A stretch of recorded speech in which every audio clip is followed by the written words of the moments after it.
Hi, Katie's off today. I'm Russ Mitchell. You've probably figured that out. Here's what's happening on tonight's CBS Evening News. We're following a story out of the Middle East today. Iranian naval vessels on Friday, that's today of course, seized 15 British soldiers who boarded a merchant ship in Iraqi waters of the Persian Gulf. This is from British and U.S. officials, and Britain has immediately protested this incident. Obviously, a lot of people around the world are following this. Alan Pizzi is in the region, and David Martin will be at the Pentagon with the latest. Also, a major development today in that story of the tainted pet food. It appears that rat poison has been found in that pet food, which has killed some 16 dogs and cats around the country. The pet food, of course, has been recalled. Sharon Alfonsi is going to have the latest on that. A lot of stories percolating today. We'll have stuff going on throughout the day.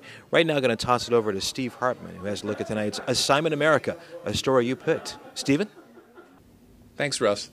This week we have a story out of Alabama about a woman named Becky Gwynn.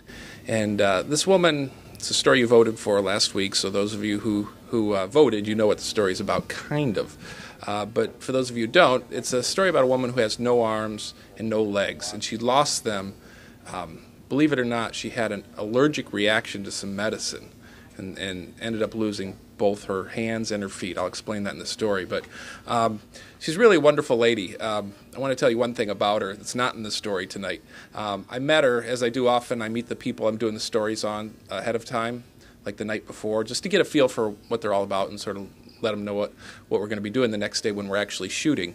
And so I met with her, and she is so comfortable with her disability. I'm kind of embarrassed to admit this.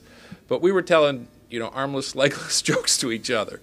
I mean, she's that comfortable. And she's just got a great attitude, and she's really worth meeting.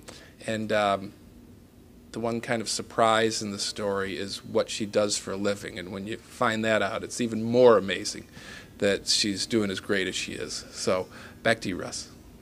Those stories and a lot more on tonight's CBS Evening News. We'll see you then.